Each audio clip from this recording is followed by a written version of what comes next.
నమస్కారం. ఉదయం టీవీ న్యూస్కి స్వాగతం. హెడ్లైన్స్ చూద్దాం.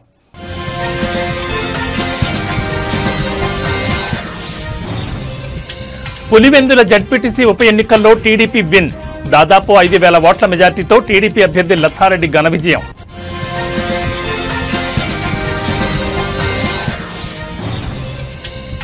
తెలంగాణలో ఇవాళ రేపు అతి భారీ వర్షాలు. అన్ని శాఖలను అప్రమత్తం చేసిన ప్రభుత్వం.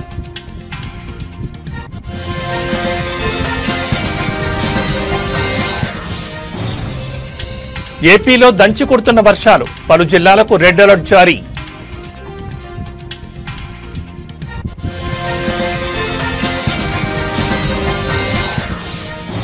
ప్రకాశం బ్యారేజ్ వద్ద పెరిగిన వరద ప్రవాహం. 70 గేట్లెత్తి నీటి విడుదల.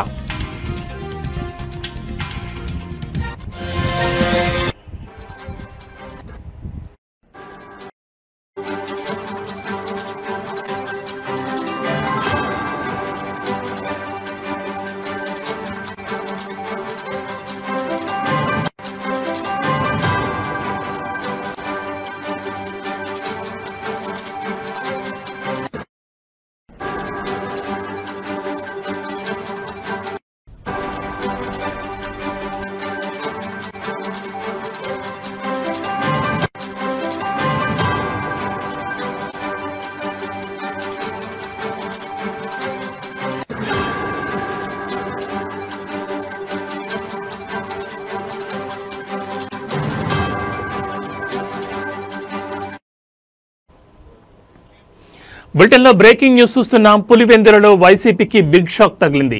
జడ్పీటీసీ ఉప ఎన్నికల్లో టీడీపీ విన్ అయింది. దాదాపు 6,052 ఓట్ల మెజార్టీతో టీడీపీ అభ్యర్థి లతారెడ్డి ఘన విజయం సాధించారు. ఈ ఎన్నికల్లో టీడీపీకి 6,735 ఓట్లు వచ్చాయి. వైసీపీ అభ్యర్థి హేమంత్ రెడ్డికి కేవలం 683 ఓట్లు వచ్చాయి. దీంతో వైసీపీ డిపాజిట్ కోల్పోయింది. ఈ స్థానంలో మొత్తం 10,601 ఓట్లు ఉండగా 7,814 ఓట్లు పోలయ్యాయి. సొంత ఇలాకాలో వైసీపీ ఓటమి జగన్కు షాక్ అని చెప్పొచ్చు. 30 ఏళ్ల తర్వాత పులివెందుల జడ్పీపీఠం టీడీపీ వశమైంది. 2016 కంటే ముందు 5 సార్లు వైఎస్ ఫ్యామిలీ నిలబెట్టిన అభ్యర్థి ఏకగ్రీవంగా ఎన్నికవుతూ వచ్చారు. ఇక 2016 జడ్పీటీసీ ఎన్నికల్లో టీడీపీ అభ్యర్థి నామినేషన్ తర్వాత వైసీపీలో చేరారు. అయితే బ్యాలెట్ పేపర్లో సైకిల్ గుర్తుండడంతో దానికి 2,500 ఓట్లు పడడం గమనార్హం.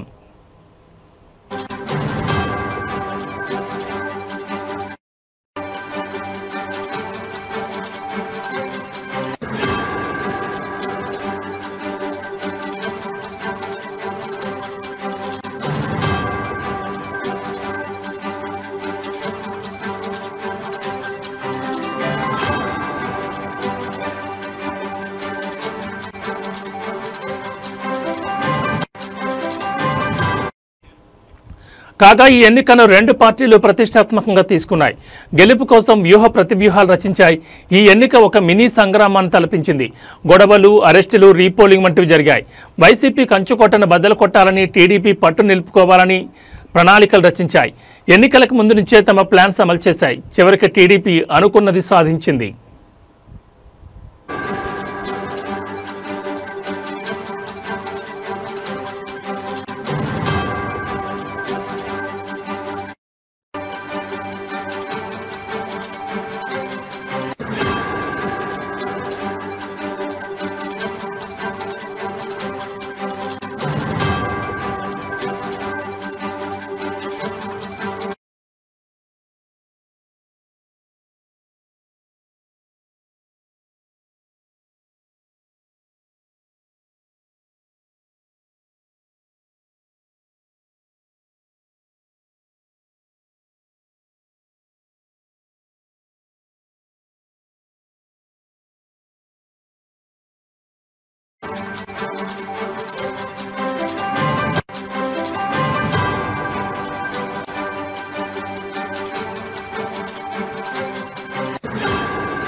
బులెటిన్లో మరో బ్రేకింగ్ న్యూస్ చూస్తున్నాం. అల్పపీడన ప్రభావంతో తెలంగాణలో వర్షాలు కురుస్తున్నాయి.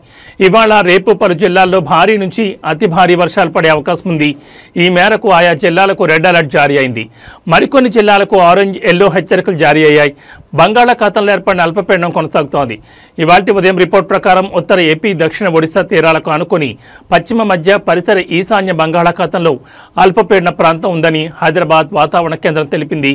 ఇది పశ్చిమ వాయువు దిశగా కదిలి రాబోయే 24 గంటల్లో మరింత ప్రభావవంతంగా మారే అవకాశం ఉంది. రాబోయే 48 గంటల్లో ఉత్తర కోస్తా, ఏపీ, దక్షిణ ఒడిశా మీదుగా కదిలే అవకాశం ఉందని అంచనా వేసింది.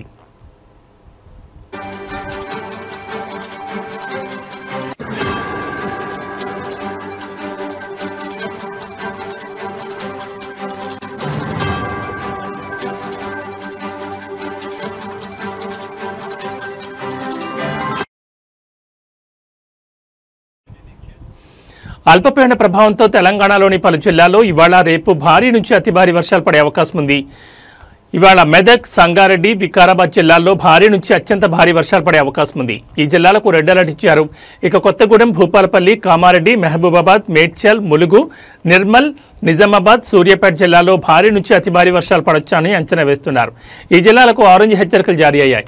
మరోవైపు ఆదిలాబాద్, హన్మకొండ, హైదరాబాద్, జగిత్యాల, జనగాం, గద్వాల్, కరీంనగర్, ఖమ్మం, ఆసిఫాబాద్, మహబూబ్ నగర్, మంచిర్యాల, నాగర్ కర్నూల్, నల్గొండ, నారాయణపేట, పెద్దపల్లి, సిరిసిల్ల, రంగారెడ్డి, సిద్దిపేట, వనపర్తి, వరంగల్, భువనగిరి జిల్లాలో భారీ వర్షాలు పడే అవకాశం ఉంది.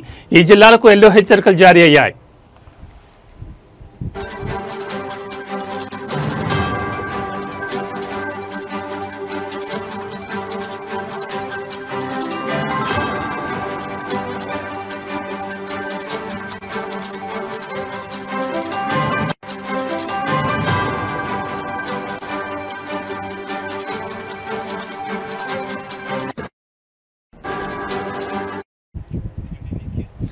వర్షాల కారణంగా రాష్ట్రంలోని పలు ప్రాంతాల్లో వాగులు, చెరువులు, ఇతర జలాశయాలు పొంగిపొర్లుతున్నాయి.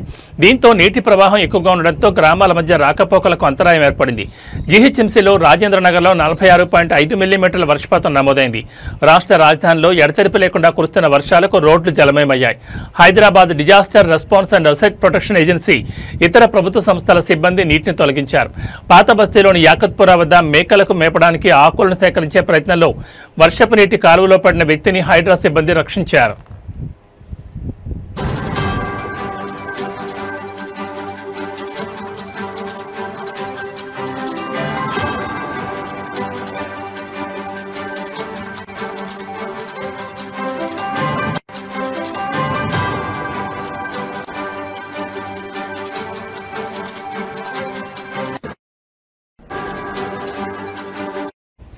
భారీ వర్షాలు కురిసే అవకాశం ఉందని వాతావరణ శాఖ హెచ్చరించిన నేపథ్యంలో అధికారులు అప్రమత్తంగా ఉండాలని ముఖ్యమంత్రి రేవంత్ రెడ్డి ఆదేశించారు.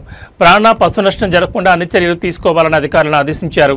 బుధవారం నుంచి కొన్ని రోజుల పాటు భారీ వర్షాలు కురిసే అవకాశం ఉన్న దృష్ట్యా అధికారులు, సిబ్బంది సెలవులను రద్దు చేయాలని ఆదేశించారు.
బులెటిన్లో మరో బ్రేకింగ్ న్యూస్ చూస్తున్నాం. ఇటు తెలంగాణలో పరిస్థితి ఎలా ఉంటే అటు ఏపీలో కూడా వర్షాలు దంచుకొడుతున్నాయి. కొన్ని ప్రాంతాల్లో భారీ వర్షం కురవగా కొన్ని ప్రాంతాల్లో అతి భారీ వర్షం కురిసింది. ముఖ్యంగా విజయవాడ, గుంటూరు నగరాల్లో పలు ప్రాంతాలు చెరువులను తలపించాయి. రోడ్లపై 2-3 అడుగుల ఎత్తుకు పైగా నీరు ప్రవహిస్తోంది. గుంటూరు పూర్తిగా జలదిగ్బంధంలో చిక్కుకుపోయింది. అయితే మరో 4 రోజులు ఏపీలో వర్షాలు దంచుకొడతాయని వాతావరణ శాఖ చెప్తోంది. భారీ వర్షాల నేపథ్యంలో గుంటూరు, బాపట్ల, పశ్చిమ గోదావరి, ఎన్టీఆర్ జిల్లాల్లోని స్కూళ్లకు సెలవులు ప్రకటించారు.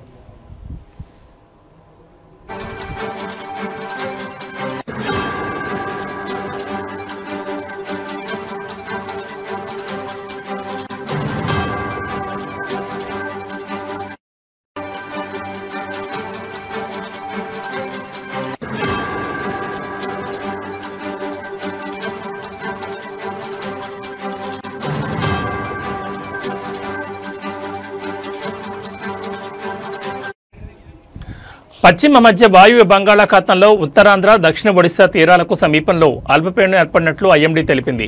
దీనికి అనుబంధంగా ఉపరితల ఆవర్తనం కొనసాగుతోంది. అల్పపీడనం పశ్చిమ వాయు దిశగా కదులుతూ తీవ్ర అల్పపీడనంగా బలపడే అవకాశం ఉందని ఐఎండీ తెలిపింది.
బులెటిన్లో మరో బ్రేకింగ్ న్యూస్ చూస్తున్నాం. బంగాళాఖాతంలో ఏర్పడిన అల్పపీడన ప్రభావం వల్ల ఏపీలో భారీ వర్షాలు కురుస్తున్నాయి.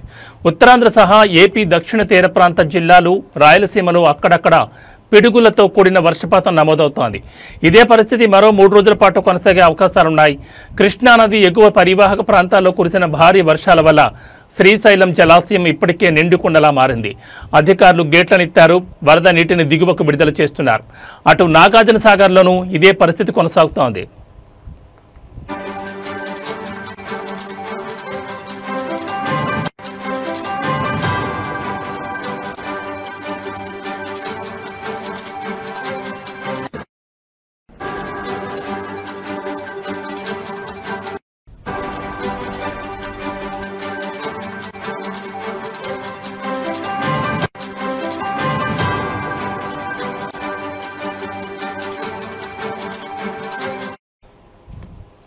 దీని ప్రభావం ప్రకాశం బ్యారేజ్పై పడింది.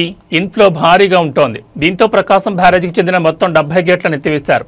వరద జలాలను దిగువకు విడుదల చేస్తున్నారు. కృష్ణానదికి వరద ప్రవాహం ప్రకాశం బ్యారేజీ చేరుకుంటున్న కొద్దీ వరద నీటి దిగువకు వదిలేస్తున్నారు. ఈ తెల్లవారుజాము నాటికి ప్రకాశం బ్యారేజ్ ఇన్ఫ్లో 4.50 లక్షల క్యూసెక్లుగా నమోదైంది. వచ్చిన వరద నీటిని వచ్చినట్లే, అంటే మొత్తం 4.50 లక్షల క్యూసెక్ల నీటిని దిగువకు వదిలివేస్తున్నారు. 15 గేట్లను 2 అడుగుల మేరకు ఎత్తారు. మిగిలిన 55 గేట్లను 1 అడుగు మేర ఎత్తి వస్తున్న వరద నీటిని వచ్చినట్లే దిగువకు విడుదల చేస్తున్నారు. బ్యారేజ్ నీటి మట్టం 12 అడుగులు కాగా కృష్ణా తూర్పు కాలువ, కృష్ణా పశ్చిమ కాలువ, గుంటూరు ఛానల్కు నీటిని విడుదల చేశారు.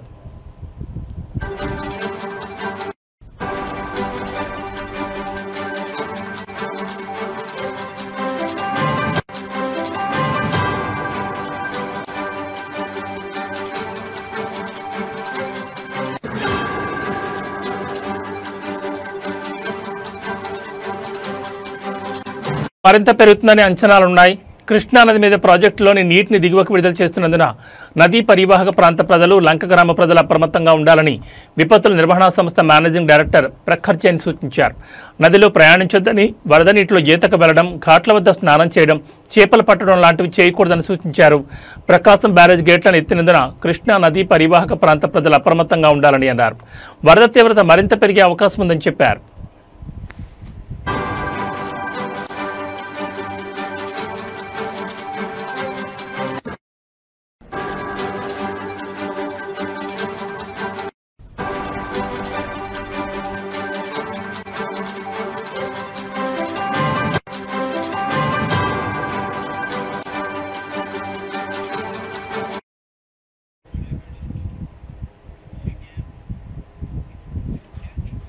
మల్కాజ్గిరి మాజీ ఎమ్మెల్యే మైనంపల్లి హనుమంతరావు ఆధ్వర్యంలో రెహ్నూ నగర్కు చెందిన ధనరాజ్ లక్ష్మీ దంపతుల కూతురికి ప్రమాదవశాత్తు తలకు దెబ్బలు తాగడం వల్ల నిమ్స్లో అడ్మిట్ కావడంతో చికిత్స నిమిత్తం 2,50,000 రూపాయలు ఎల్ఓసిని బాధిత కుటుంబానికి ఇచ్చారు.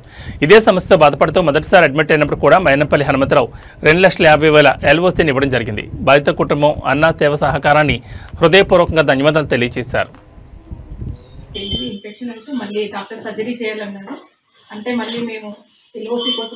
నమస్తే అండి, నా పేరు లక్ష్మి, మా హస్బెండ్ పేరు ధనరాజ్, మా పాప పేరు ఉమాశ్రీ.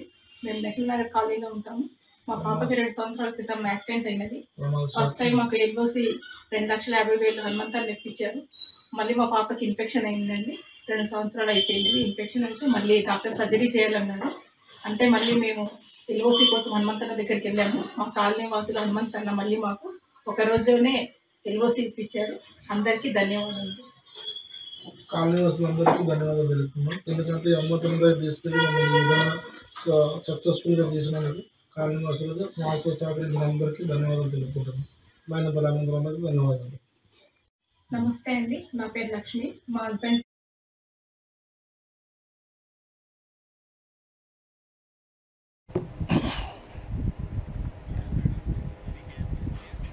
శ్రీ సత్యసాయి జిల్లా పెనుగొండ డీఎస్పీ నరసింగప్ప అందించిన వివరాల మేరకు పెనుగొండ మండలం మునిమడుగు గ్రామానికి చెందిన వినోద్ కుమార్ అనే ముద్దాయి పలు ప్రాంతాల్లో ద్విచక్ర వాహనాలు దొంగతనం చేసేవాడని తెలిపారు. దొంగతనం చేసుకుని వచ్చిన డబ్బుతో తాగుడుకు అలవాటు పడి జల్సా చేసేవాడని అన్నారు. తనపైన కర్ణాటక ప్రాంతం, తిరుపతి, అనంతపురం, ధర్మవరం, కర్నూలు పలు ప్రాంతాల్లో ద్విచక్ర వాహనాలు చోరీ కేసులున్నాయని, దొంగిలించిన మొత్తం 31 మోటార్ సైకిళ్లను స్వాధీనం చేసుకున్నారు. నగదులో 18,60,000 రూపాయలను స్వాధీనం చేస్తున్నట్లు డీఎస్పీ నరసింగప్ప తెలిపారు.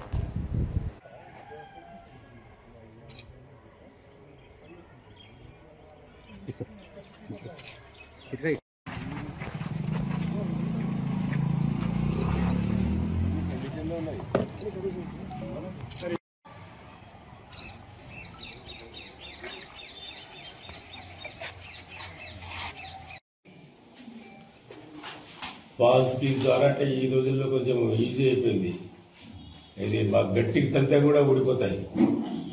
సో అతని యొక్క ఎంఓ వచ్చేసి ఇది గతంలో ఆ విధంగా చేసేవాడు. అయితే అతనికి ఉన్నటువంటి జల్సా అంటే చెడు వ్యసనాల వల్ల జల్సాలకు లోనయ్యి ఇవన్నీ ఒక చోట పెట్టి బెంగళూరులో అమ్ముకుందామని చెప్పి అక్కడ పెట్టడం వల్ల ఎవరు గమనించరు కాబట్టి ఈ పట్టుబడి అతని నుంచి ఇటువంటి ఈ యొక్క 31 ద్విచక్ర వాహనాలను స్వాధీనపరచుకోవడం జరిగింది. 1 టౌన్, 2 టౌన్, 3 టౌన్, 4 టౌన్, తర్వాత డోను, మన కియా పోలీస్ స్టేషను, రొద్దము ఇట్లాంటి చోట కేసులు నమోదు చేయడం ఉన్నాయి. ఇంకా కొన్ని నమోదు కానటువంటివి ఉన్నాయి. వాటికి సంబంధించి ఇప్పుడు మేము మీ మూలంగా మీ ద్వారా ఆ మోటార్ సైకిల్ ఏమి, వాటి ఇంజిన్ నంబర్ ఏమి, చాసిస్ నంబర్ వాటివి ప్లస్ మేము రాష్ట్ర వ్యాప్తంగా మెసేజ్ పెట్టడం జరుగుతుంది. ఎక్కడైనా ఆ కేసుల్లో పురోగతి లేకపోతే అక్కడ నమోదైనటువంటి కేసుల యొక్క engine number, choice number, main బండి నంబర్ రిజిస్ట్రేషన్ మార్చేస్తుంటారు కాబట్టి మనకు ఇంజిన్ నంబర్, చాయిస్ నంబర్ ద్వారా ఆ వ్యక్తి యొక్క ఓనరు మన దగ్గరకు వస్తే చట్టపరంగా వాళ్లకు. అల్లూరు సీతారామరాజు జిల్లా చింతపల్లి మండలం అంజలి శనివారం పంచాయతీ తాటిబంద గ్రామానికి చెందిన పీవీటీజీ ఆదివాసీ సీదర్ సత్యబాబు తన 8 ఏళ్ల పాప సీదర్ లక్ష్మి అనారోగ్యంతో బాధపడుతుండగా గ్రామానికి రవాణా సౌకర్యం లేకపోవడంతో జోరు వాన్లోనే భుజాన మోసుకుని 4 కిలోమీటర్లు నడిచి బచ్చంత గ్రామం చేరుకున్నాడు. అక్కడి నుంచి ఆటోలో డౌనూరు పీహెచ్సీకి తీసుకెళ్లగా వైద్యుల పరిస్థితిని గమనించి నర్సీపట్నం ఏరియా ఆసుపత్రికి రిఫర్ చేశారు. చివరికి అంబులెన్స్లో తరలించి చికిత్స అందిస్తున్నారు. స్వాతంత్రం వచ్చి 79 ఏళ్లు గడిచిన పీవీటీజీ గిరిజన గ్రామాలకు రోడ్ల సౌకర్యం దూరస్వప్నమే. వర్షం, మట్టి రోడ్లు, అడవిదారులు ఇవన్నీ దాటి తన కూతురి ప్రాణం కాపాడిన సత్యబాబు పోరాటం అభివృద్ధి అనే పదానికి పెద్ద ప్రశ్నార్థకం పెడుతోంది.